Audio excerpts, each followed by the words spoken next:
आंगनबाड़ी केंद्रों पर अब बच्चों को मिलेगी शुरुआती शिक्षा, पोषण भी पढ़ाई भी कार्यक्रम में हुई है इसकी शुरुआत।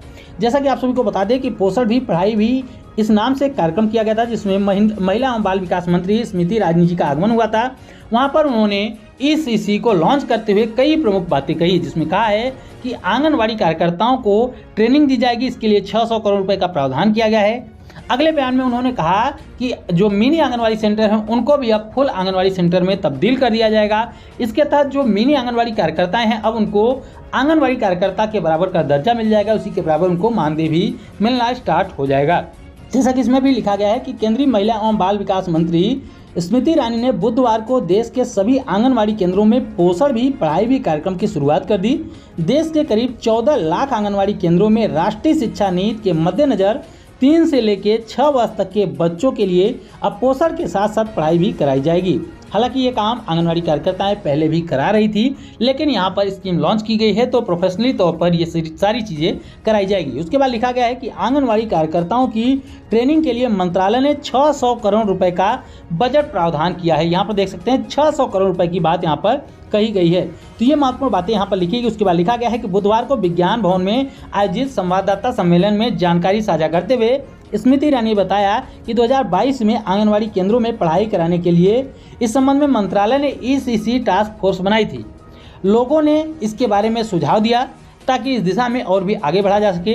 आंगनबाड़ी कार्यकर्ताओं के लिए ट्रेनिंग मॉड्यूल तैयार कर दिया गया है ताकि बच्चों को खेल खेल में रोचक तरीके से पढ़ाई कराई जा सके।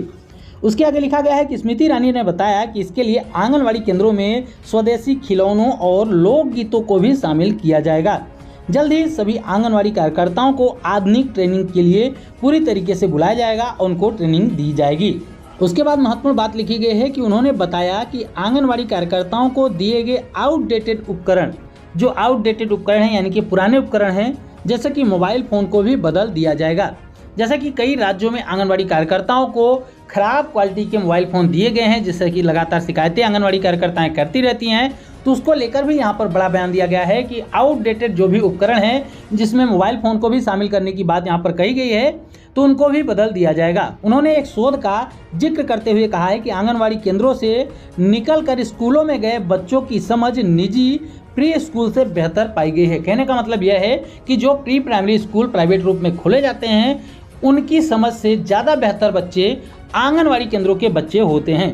उसके बाद लिखा गया है, उल्लेखनीय है कि देश में करीब 13.90 लाख आंगनबाड़ी केंद्र हैं, लगभग 14 लाख, जिसमें करीब 7.5 करोड़ बच्चे आते हैं। इन केंद्रों पर पहले बच्चों के पोषण पर ध्यान दिया जाता था, लेकिन अब इन बच्चों को शुरुआती शिक्षा देने की भी पहल की गई है। तो ये महत्वपूर्ण बातें यहाँ पर निकल के आ रही। 2-3 महत्वपूर्ण बातें यहाँ पर निकल के आई। पहली बात ये कि यहाँ पर ईसीसी को पूरी तरीके से लॉन्च कर दिया गया है और 600 करोड़ रुपए का प्रावधान भी किया गया है। बताया गया है कि 600 करोड़ रुपए के बजट से आंगनबाड़ी कार्यकर्ताओं को ट्रेनिंग दी जाएगी। उसके आगे बताया गया है कि मिनी आंगनबाड़ी केंद्रों को अपग्रेड करके फुल आंगनबाड़ी केंद्र बना दिया जाएगा।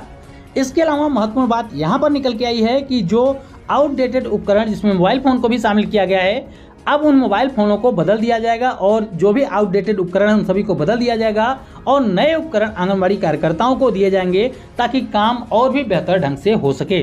अब देखना यह होगा कि इन घोषणाओं में से कितनी बातें ज़मीनी स्तर पर लागू होती हैं।